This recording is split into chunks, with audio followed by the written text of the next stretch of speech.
Hello मेरे प्रिय साथियों, आप सब कैसे हैं। आशा करता हूँ जहाँ भी होंगे स्वस्थ और मस्त होंगे। मैं हूँ राजेंद्र और आपका अपना चैनल आरपीजीएस रिसर्च में स्वागत करता हूँ। मेरे साथियों, आज यूपी टेट 2026 भारतीय संविधान की क्लास में संघ लोक सेवा आयोग यानी यूनियन पब्लिक सर्विस कमीशन पे चर्चा करेंगे। मेरे साथियों, संघ लोक सेवा आयोग का संबंध भारतीय संविधान के भाग 14 और अनुच्छेद 315 से लेकर 323 तक में है। तो मेरे साथियों, पहले आइए कुछ पॉइंट पे चर्चा कर लेते हैं, तत्पश्चात अनुच्छेदों पे चर्चा करेंगे। मेरे साथियों, सिविल सेवा के जनक किसे माना जाता है? यदि यह प्रश्न आ जाए तो क्या बताएंगे?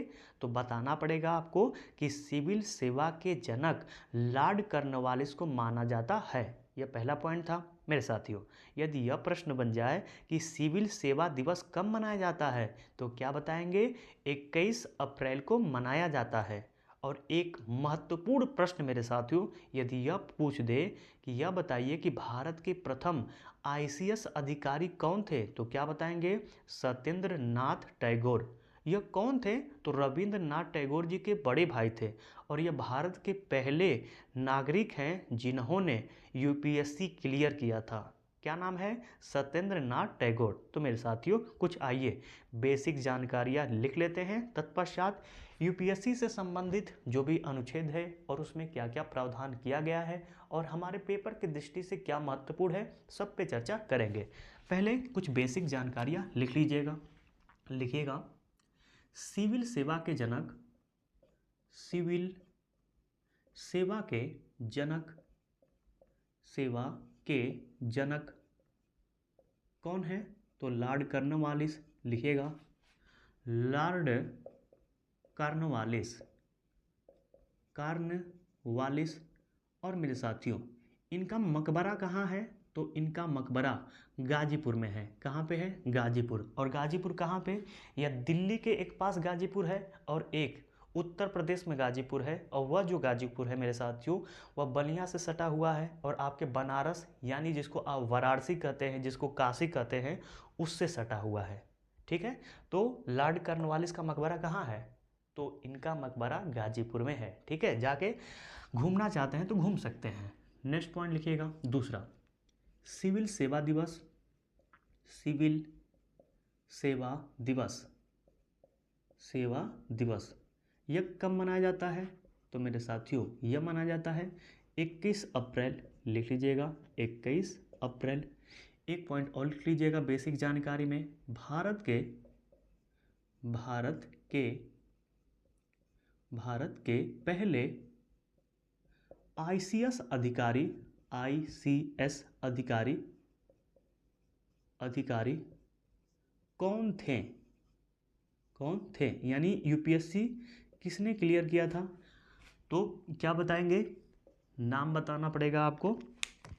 सत्येंद्र नाथ टैगोर,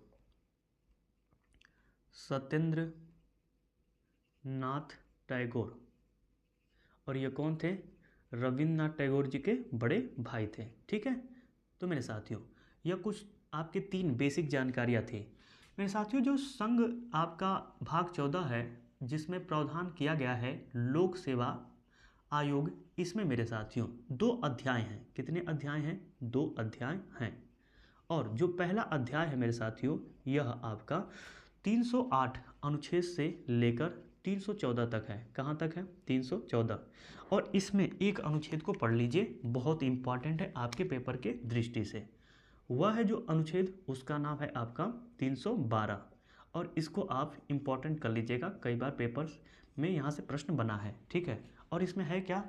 अखिल भारतीय सेवा का प्रावधान है। बस लिख लीजिएगा, लिखिएगा, अखिल भारतीय, जिसमें आईएएस आते हैं, आईपीएस आते हैं, आईएफएस आते हैं, सब अखिल भारतीय सेवा के तहत आते हैं। लिखिएगा, अखिल भारतीय सेवा का प्रावधान है। बस यही याद कर लीजिएगा, बहुत इंपॉर्टेंट है, यह प्रावधान है। ठीक है मेरे साथियों, यह तो अध्याय आपका पहला है। दूसरा जो अध्याय है वह भी जान लेते हैं। दूसरा अध्याय, तो हेडिंग डाल लीजिएगा, अध्याय यानी चैप्टर वाइज इसको बांटा गया है लोक सेवा, लोक आयोग को। ठीक है ना, अध्याय 2 इसमें कहाँ से कहाँ तक है, तो यह 315 से लेकर 323 तक है। और इसी में मेरे साथियों क्या है आपका यूपीएससी, क्या है आपका यूपीएससी है, यही हमको पढ़ना है, ठीक है ना मेरे साथियों। जो यूपीएससी है इसे योग्यता व्यवस्था का संरक्षक कहा जाता है, ठीक है। यह पॉइंट को लिख लीजिएगा कि यूपीएससी को क्या कहा जाता है, तो लिख लीजिएगा यूपीएससी को योग्यता व्यवस्था का संरक्षक कहा जाता है, संरक्षक कहा जाता है। यानी जो इसकी तैयारी करके पास हो जाता है, क्या बनता है, आईएएस बनता है, आईपीएस बनता है और होम सेक्रेटरी तक जाता है। बहुत बड़े बड़े पद, जो सचिव होते हैं वह सब कहाँ से आते हैं, यूपीएससी क्लियर करके जाते हैं, ठीक है।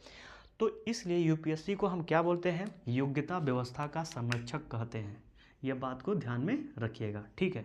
अब चलते हैं इसके अनुच्छेद की तरफ। तो पहला अनुच्छेद हेडिंग डाल लीजिएगा, अनुच्छेद आपका है 315। मेरे साथियों ज़्यादा नहीं पढ़ेंगे, बस एक एक दो दो लाइन पढ़ेंगे सब में, ठीक है ना, ज़्यादा नहीं। जो हम लोग के काम योग्य है, जो पढ़ के हम लोग आपका यूपी टेट में प्रश्न आए तो सॉल्व कर लें, बस वही पढ़ेंगे, ज़्यादा नहीं पढ़ेंगे, ठीक है। आप लोग एकदम घबराने का नहीं, मेरे पे छोड़ दीजिए, जो पढ़ा रहा हूँ पढ़ाई बस पढ़िए। इसमें क्या है तो मेरे साथियों, इसमें कहता है कि यूपीएससी का गठन एक अध्यक्ष तथा अन्य सदस्य से मिलकर बनेगा और अन्य सदस्य कितने होंगे इसका निर्धारण राष्ट्रपति करेगा। कौन करेगा, राष्ट्रपति। तो लिख लीजिएगा क्या इसमें बोल रहा है, तो लिखिएगा यूपीएससी का गठन एक अध्यक्ष एवं अन्य सदस्य से मिलकर होगा।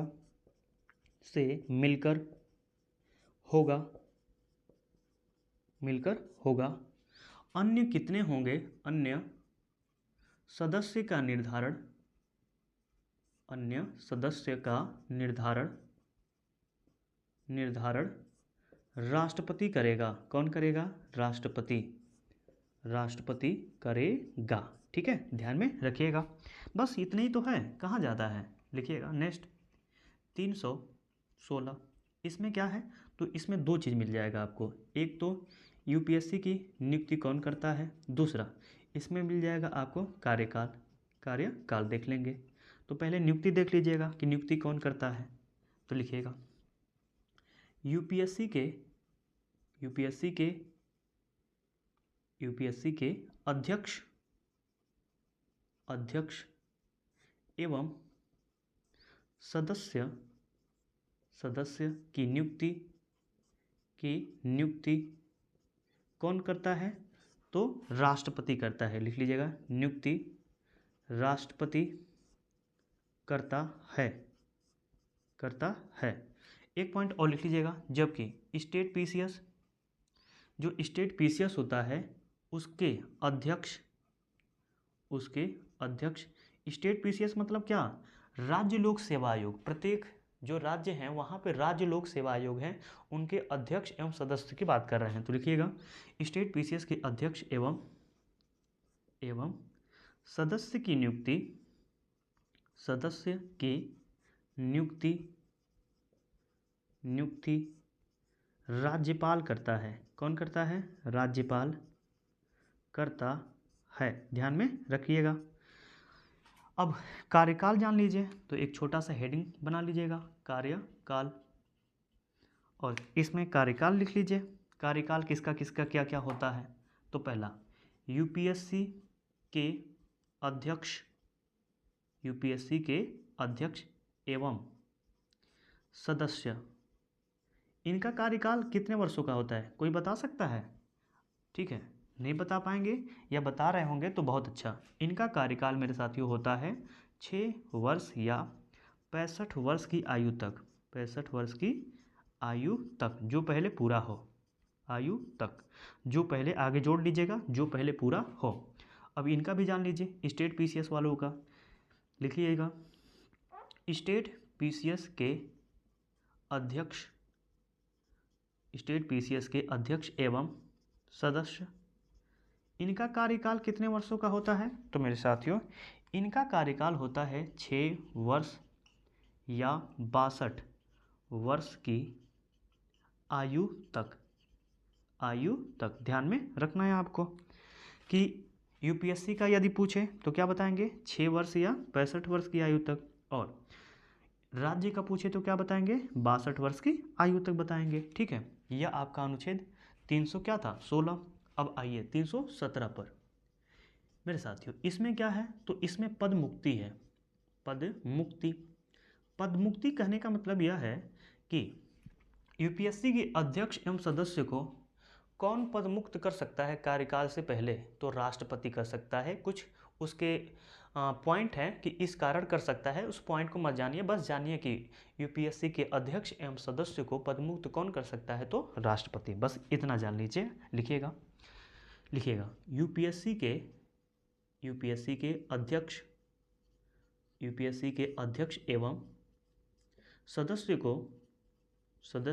को पदमुक्त राष्ट्रपति करता है। कौन करता है? राष्ट्रपति करता है। जैसे शरीर से मानसिक शरीर से कोई वह हो जाए, पागल हो जाए वैसे, या कोई व्यक्ति दिवालिया घोषित हो जाए वैसे, या मान लीजिए कोई इन्हीं में से अध्यक्ष या सदस्य पद पे रहते हुए कोई अन्य लाभ का पद ग्रहण कर ले, तो वैसे उस कार्य में मेरे साथियों यूपीएससी उस सदस्य को या अध्यक्ष को पद से हटा सकता है। ठीक है, अब आइए नेक्स्ट आइएगा 318। इसमें क्या है मेरे साथियों? तो इसमें है आपका वेतन। इसमें क्या है? वेतन है। और वेतन मेरे साथियों कहा जाता है कि इन्हें भारत की संचित निधि से दिया जाता है। कहाँ से दिया जाता है? भारत की संचित निधि से दिया जाता है। तो लिखिएगा यूपीएससी के अध्यक्ष एवं सदस्य को भारत की संचित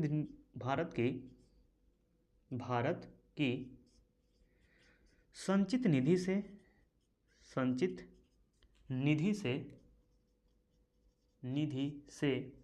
वेतन दिया जाता है। ठीक है, यह ध्यान में रखिएगा। अब आइए 19 में, ज़्यादा नहीं है, कुछ आपके लिए इम्पोर्टेंट जो भी होगा मैं बता दूंगा। ठीक है, आपके लिए इम्पोर्टेंट बस यही है कि किस में क्या है। यह आपका सबसे ज़्यादा इम्पोर्टेंट यह है और आपका ये है। ठीक है, और सबसे ज़्यादा इम्पोर्टेंट में 312 है। 319 में क्या है? तो मेरे साथियों इसमें कहता है कि यूपीएससी के अध्यक्ष एवं सदस्य अवकाश प्राप्ति के बाद कोई भी लाभ का पद ग्रहण नहीं करेंगे। ठीक है ना? क्या है इसमें? यूपीएससी के अध्यक्ष एवं सदस्य अवकाश प्राप्ति के बाद यानी अपने पद से रिटायर होने के बाद कोई भी लाभ का पद ग्रहण नहीं करेंगे। ठीक है, लिख लीजिएगा यूपीएससी के अध्यक्ष एवं सदस्य अवकाश प्राप्ति के बाद कोई लाभ का पद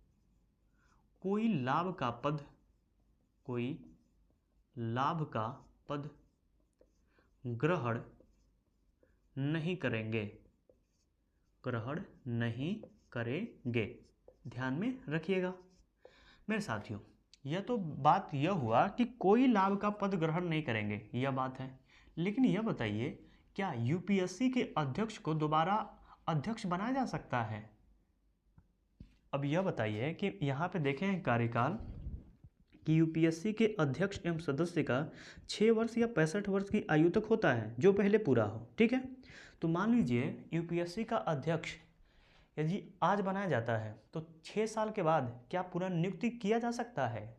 तो मेरे साथियों, जो अध्यक्ष होते हैं उनका पुनर्नियुक्त नहीं होता है, लेकिन जो यूपीएससी के सदस्य होते हैं मेरे साथियों, उनको यूपीएससी का अध्यक्ष या किसी किसी राज्य के राज्य लोक सेवा आयोग के अध्यक्ष बनाया जा सकता है। ये भी पॉइंट लिख लीजिएगा, थोड़ा सा कंफर्म हो जाइए क्या बोल रहा है। ठीक है, लिखिएगा यूपी के लिखिएगा, यूपी मत लिखिएगा, यूपीएससी लिखिएगा। यूपीएससी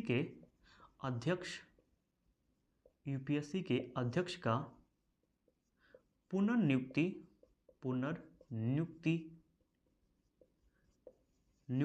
नहीं होगा,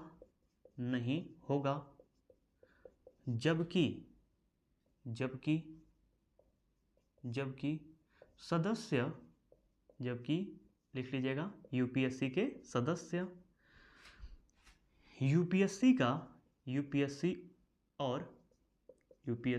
और स्टेट पीसीएस का अध्यक्ष बनाया जा सकता है,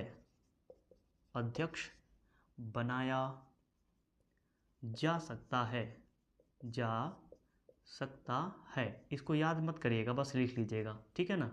याद नहीं करने का यह किसी भी पेपर में, अगर दूसरा पेपर देना चाहते हैं और आपका सब्जेक्ट यदि पॉलिटी है तब दे सकते हैं, 6 से 8 वाले में तो यह बहुत महत्वपूर्ण है सब। ठीक है, अब आइए 320 में, इसमें क्या है तो मेरे साथियों, इसमें है आपका यूपीएससी के कार्य एवं शक्तियाँ, मेरे साथियों जो यूपीएससी है यह सलाहकारी एवं परामर्शदात्री आपका संस्था है। क्या है, लिख लीजिएगा यूपीएससी एक सलाहकारी या इसी को बोलते हैं परामर्शदात्री संस्था है। क्या है, परामर्शदात्री संस्था है। इसका सलाह राष्ट्रपति के लिए बाध्यकारी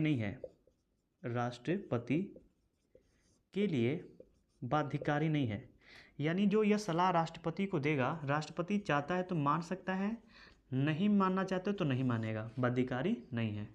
इसमें कार्य एवं शक्तियाँ में कई सारे कार्य करते हैं, जैसे यूपीएससी का पेपर चेक करवाना, ठीक है, उनका मूल्यांकन करवाना, इंटरव्यू लेना, ठीक है, उसके आधार पर मेरिट डिसाइड करना कि कौन आपका आईएएस बनेगा, कौन पीसीएस बनेगा, सब कौन करता है, यूपीएससी करता है। ठीक है, किस अनुच्छेद के तहत, तो 320 के तहत। अब आते हैं 321 में, इसमें क्या है तो मेरे साथियों, इसमें कहता है कि संसद चाहेगी तो यूपीएससी के शक्तियों में विस्तार कर सकती है। लिख लीजिएगा, यह भी लिखिएगा, संसद यूपीएससी के शक्ति में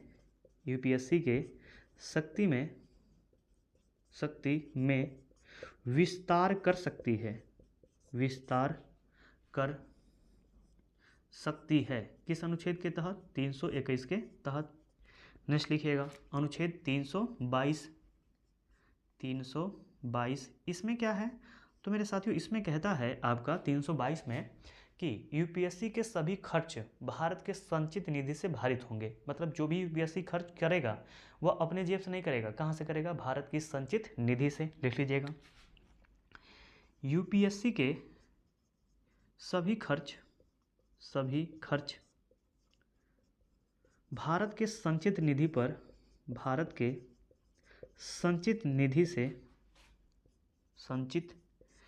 से भारित होता है। भारित का मतलब देना, भारित होता है। लास्ट अनुच्छेद जान लीजिए क्या है, 323। इसमें क्या है मेरे साथियों, तो इसमें कहता है कि यूपीएससी का जो रिपोर्ट या प्रतिवेदन होगा, यूपीएससी जो अपना रिपोर्ट तैयार करता है, प्रतिवेदन तैयार करता है, वह राष्ट्रपति को देता है और राष्ट्रपति संसद के समक्ष रखवाता है। ठीक है ना, लिखिएगा, यूपीएससी अपना एक वर्ष का रिपोर्ट या प्रतिवेदन, इसी को क्या बोलते हैं, प्रतिवेदन राष्ट्रपति को देता है।